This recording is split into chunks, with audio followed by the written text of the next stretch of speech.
Do you write your songs on guitar or piano? Well, these days, basically, I just write them in my head, to be honest. Yeah, I don't... Otherwise, basically, piano, yeah. The guitar part is over. I mean, I thought... The odd time I can... Crazy Little Thing was about the last song that I ever wrote on a guitar. I'm so limited with the guitar chords. Sometimes that's a good thing. That's why I liked Crazy Little Thing the same way. If I knew too many guitar chords, then I'd sort of ruin them. But otherwise, it's piano. But most of the time, I sort of conjure up things in my head now, and then I go to either synthesizer or whatever and just play it out, and or go to a drum box, just get a drum machine and get that. It's a different way of writing now, my whole way of writing is very different.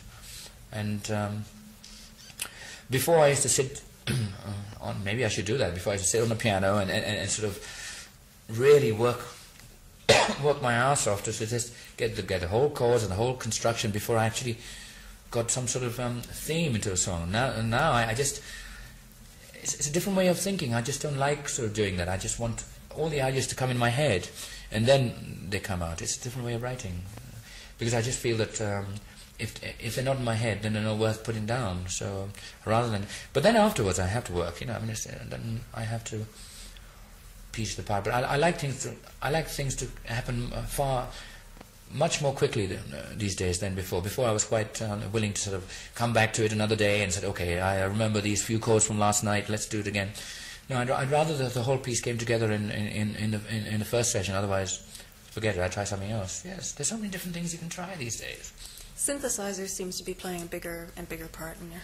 Very much so. You can get so many. That's why I don't know half the things that most people know about synthesizers, but I'm trying to learn, because especially for the solo album, I want to do everything myself. So I want to make sure that the things that say Brian did, like a guitar orchestra, I can actually, if I wanted that, I can recreate on synthesizers and things like that. And basically, I think I'm going to actually get a chance to do things on my solo album which I virtually wouldn't want to do with Queen, because say something like a drum pattern. Roger would always do that for me on a Queen album, but on my solo album I actually want to do it myself. So I can actually I want to program the drum machine myself, and things like that, so that I feel I'm doing things that it is a new area for me, and I'm actually going to try and do things that I never did with Queen before. So that would be first. This Fairlight machine is pretty fascinating, isn't it? It's beyond me, to be honest, but there are people that can work it, and I think in the end it just goes it's a bit too far. Gadgets are one thing. In the end, you've got to come up with a song. They can't write the song for you.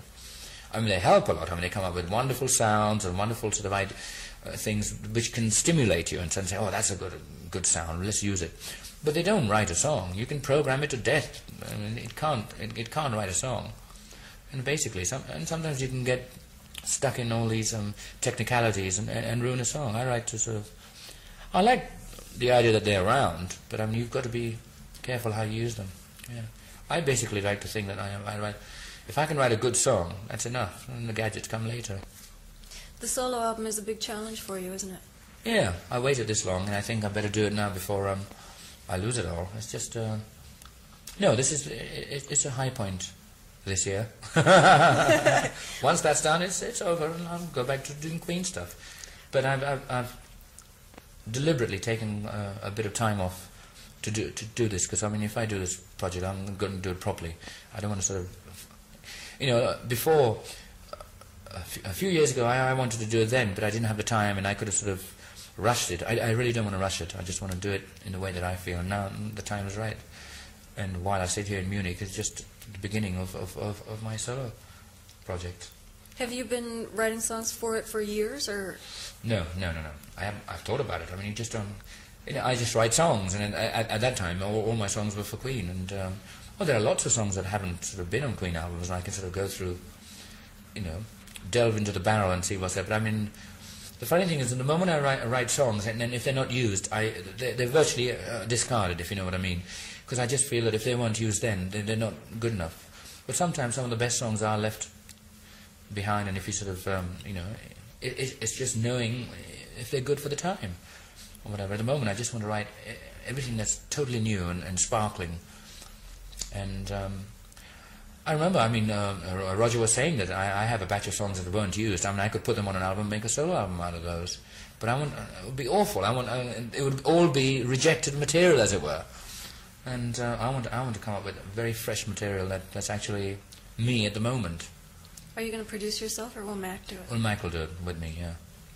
You when even on Queen albums, it's pretty much a collaboration, isn't it, between the band and Mac? I guess by now you pretty much know each other's ways, though. Yeah, Mac is, especially for me, is a very integral part. I mean, he just seems to know exactly what I want without telling him, and that is good. That sort of you know, you can gain a lot of time by that, rather than so the moment sometimes when I just go into a studio and he knows I work very fast, and I get very I get disillusioned, and I get bored very quickly if it's not happening. So he knows the moment I go in there, when things are happening, the tape's running, and he's already got all his EQ together, all the sounds together, and he knows that if I come back and I say, "Oh my God, you haven't got the sound together," I'll get bored. So he knows me. It's a very I like this partnership with him. I do. I think more so than the others. He helps me a lot because I mean I'm not just very good, so I mean he really helps me in that way. I just like to go in there and do the musical part of it, totally just the creative part, and he does all the rest. So what's the first step then in the making of an album after the songs are written? Well, you've got to record them properly with a good sound, so that's right.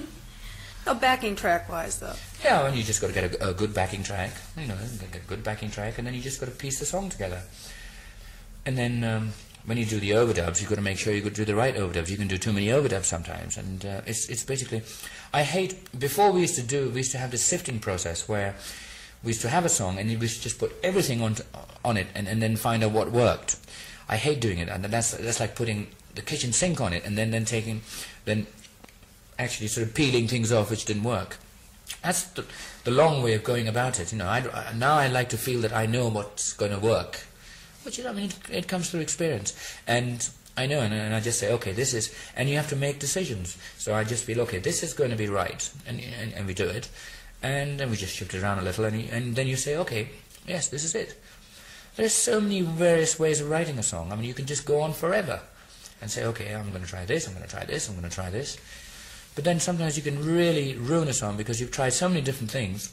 You don't know what to sort of what's it going to end up with. You have to, decisions is a focal point. You just have to. I mean, there's so many. You can decide at various intervals. You can either decide very early on that the song's going to turn out this way, or you can change your mind the next day and say, okay, I'm going to change. A whole song can change overnight. And so you just got to be very strong and make a decision and say, this is how it's going to stand, and stop here, and that's it. When you're on the road, songs do change overnight, though, don't they? I mean, I would think you must be awfully tired of playing Bohemian Rhapsody by now. Well, I am a bit, actually, but no, I mean, when you're talking about stage presentation, that's a whole different kettle of fish, because... yes, in a funny way, I like the fact that the songs do change, because it would be awful to I hate this thing about trying to recreate your albums on stage. A lot of people come up to me sometimes and say, "Oh yeah, they sound just like the album," but they don't. I know they don't. We sometimes deliberately change our songs so that they have a different. I think our songs do change drastically. You can make so much out. Look at "Love of My Life" for instance. I mean, on record that is. It's got all kinds of different things. I play piano on that. On stage, it's just Brian playing the guitar and me singing it. It's just got a whole total new look on that, because it works on stage much better that way. Do you consider how a sound is going to come across on stage? Before we write it? No, yeah. Not at all. No, we just write. We write for the studio. We write a song, and we put things on it so that it sounds the best for the record. We don't think about how it's going to sound on stage, because I mean I think that would be limiting the actual song. I mean, you've just got to give the song what it needs, the full quota, just for the studio, because I mean that's what people are going to hear it that way. And then if we think it needs changing for a stage adaptation, then you just do that. You just change it for stage. I don't think stage, the actual sort of stage presentation should come into it at the recording stage, because that can ruin a song. How do you guys decide on virtually anything? There are four of you. Does majority rule, or does everybody have to agree? No, sometimes, yeah. In the end, yeah, so majority does rule, yeah. We do. In the end, what can you do, you know? But, I mean, there'll be either... Well, sometimes you have 2 and 2. What do you do then? I think you just keep it going until somebody falters and goes the other way. Basically, it is like that. I think whoever speaks loudest in the end, or whose throat, you know, whoever keep going wins. Sometimes... I know sometimes John just says, "Oh God, I can't take it. Just make your decision. I don't care. I'll just go along with the rest." Sometimes that happens, you know. And, who's around most during the recording process? Nobody. I've noticed. I'll tell you who's around most is Mac. Poor Mac, because he's the co-producer and he has to be there for all the songs. I mean, sometimes, and I do find that can be. It must be very taxing for him, because there are times where I've had enough. I can just go away for a couple of days, knowing fully well that the others are going to be doing their stuff. Mac has to be there all the time to make sure it's still on tape. So I guess he's there most of the time. In fact, he is. I know he's there most of the time. Otherwise, it just doesn't get done.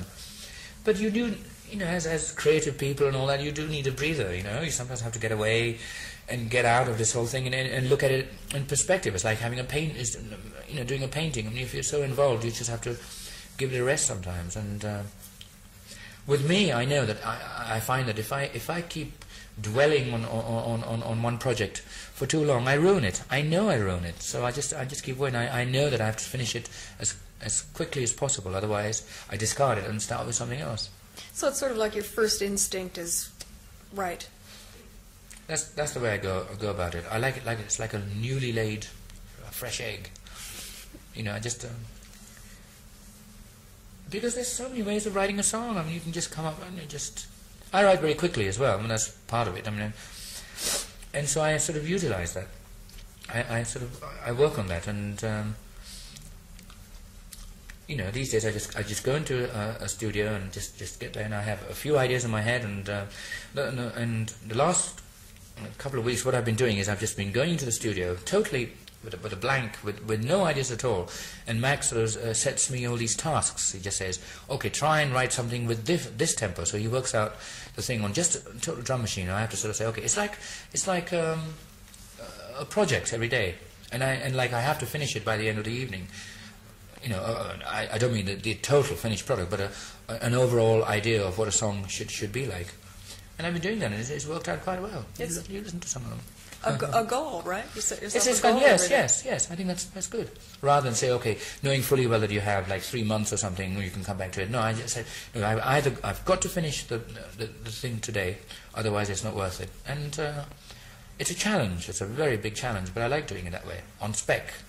So I go in there totally not knowing what's going to happen, and suddenly, you know, I let Mac give me the sort of the challenge. He says, okay, today write one with this tempo or something like that, or write. Or he just tells me, he says, write something in this mode. So I don't have to think about it beforehand, and I just let my creative juices run havoc.